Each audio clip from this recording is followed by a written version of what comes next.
ஆண்டவராகிய இயேசு கிறிஸ்துவின் பரிசுத்தமுள்ள நாமத்தில் ஏப்ரல் மாதம் முதல் நாளில் கர்த்தருடைய ஊழியக்காரனாய் நான் என் அன்பு கர்த்தருடைய பிள்ளைகளாய் உங்களை அன்போடு வாழ்த்துகிறேன். கர்த்தருடைய கிருபை இல்லைன்னா நம்ம கர்த்தருக்குள்ள இருக்கவே முடியாது. அவருடைய கிருபை தான் உங்களை என்னை தாங்கி வருகிறது. அந்த கிருபை எண்ணி பார்த்து நம்ம ஆண்டவரை ஸ்தோத்திரம் பண்ணணும். கிருபை, இரக்கம், காருண்யம் எல்லாம் ஒண்ணுதான். அப்போ கர்த்தருடைய பிள்ளைகளை 3 மாதம் ஓடிவிட்டது. 4வது மாதத்தின் முதல் நாளில் தேவ சமூகத்தில் நாம் வந்திருக்கிறோம். இந்த மாதம் எனக்கு ஆசீர்வாதமாக இருக்கணும். இந்த மாதம் கர்த்தரே என் வீட்டை நடத்தணும், கர்த்தரே என்னை நடத்தணும் என்ற ஒரு பாரம் உங்களுக்குள்ள இருக்கும். ஒன்று சொல்றேன், தைரியமா இருங்க, திடமனதா இருங்க. அவருடைய கிருபை உங்களை சூழ்ந்து கொள்ளும். அவருடைய காருண்யம் உங்களை பெரியவனாக்கும். கர்த்தருக்கு ஸ்தோத்திரம். முதலாவது நீங்க என்ன செய்யுங்கன்னா, இந்த முதல் நாள் 1ஆம் தேதி அல்லவா, மார்ச் மாதம் 31 நாளுக்காக முதல்ல ஸ்தோத்திரம் பண்ணிருங்க. கஷ்டங்கள் இருக்கும், நஷ்டங்கள் வந்திருக்கலாம், உபத்திரங்கள் வந்திருக்கலாம், நன்மைகள் வந்திருக்கலாம், சந்தோஷமான மணி நேரங்கள் இருக்கலாம். எல்லாவற்றையும் நினைத்து கர்த்தரை ஸ்தோத்திரம் பண்ணுங்க.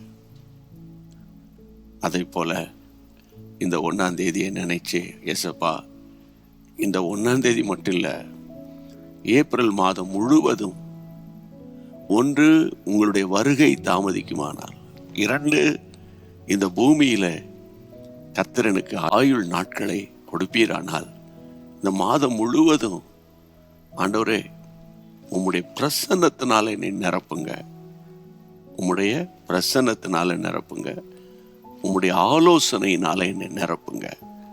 கேட்டா போதும், மிச்ச காரியத்தை அவர் பார்த்து கொள்வார். சரி, இந்த மாதத்திற்கு முழுவதற்குமான ஒரு வார்த்தை பைபிளை படிக்கிறீங்களா?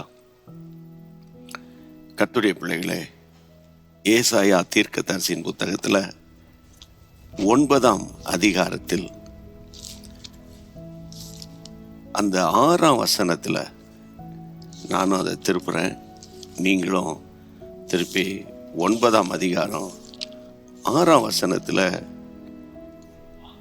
நமக்கு ஒரு பாலகன் பிறந்தார், நமக்கு ஒரு குமாரன் கொடுக்கப்பட்டார், கர்த்தத்துவம் தோளின் மேல் இருக்கும், அதிசயமானவர், அவர் நாமம் அதிசயமானவர், ஆலோசனை கர்த்தர், ஆலோசனை கர்த்தர், வல்லமையுள்ள தேவன், வல்லமையுள்ள தேவன், நித்திய பிதா, நித்திய பிதா, சமாதான பிரபு என்னப்படும். சமாதான பிரபு எனப்படும். இதுல இந்த மாதம் நீங்க கவனிக்க வேண்டிய உங்களுக்குரிய வார்த்தை என்ன தெரியுமா? ஆலோசனை கர்த்தா. கர்த்தருடைய பிள்ளைகளே, அவர் இஸ் a wonderful counselor. கர்த்தருக்கு தோத்திர, அற்புதமான ஆலோசகர். இந்த ஏப்ரல் மாதத்துல ஆண்டவர் உங்களுக்கு சொல்லுகிற வார்த்தையும், இந்த வசனத்தின்படி உங்களுக்கு சொல்லுகிற வார்த்தை என்னன்னா, நான் அற்புதமான ஆலோசனை கொடுக்கிற தேவன், அவர் ஆலோசனையின் தேவன்.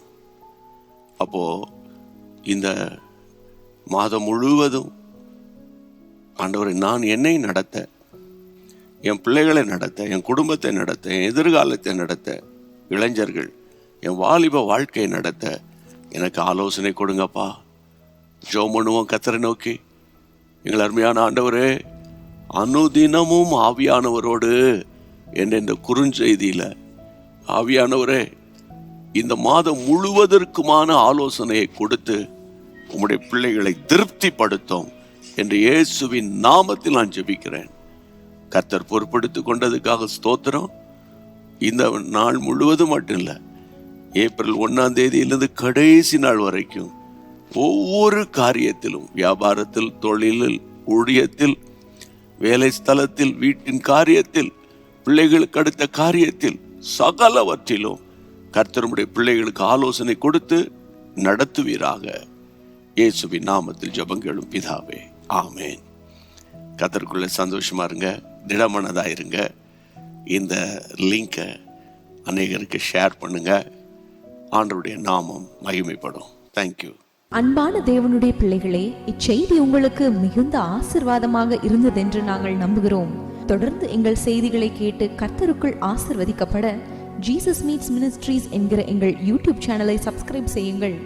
மேலும் உங்கள் ஜெப உதவிக்கு எங்களோடு நீங்கள் தொடர்பு கொள்ள வேண்டிய தொலைபேசி எண் 9842252836 மற்றும் 7299546363.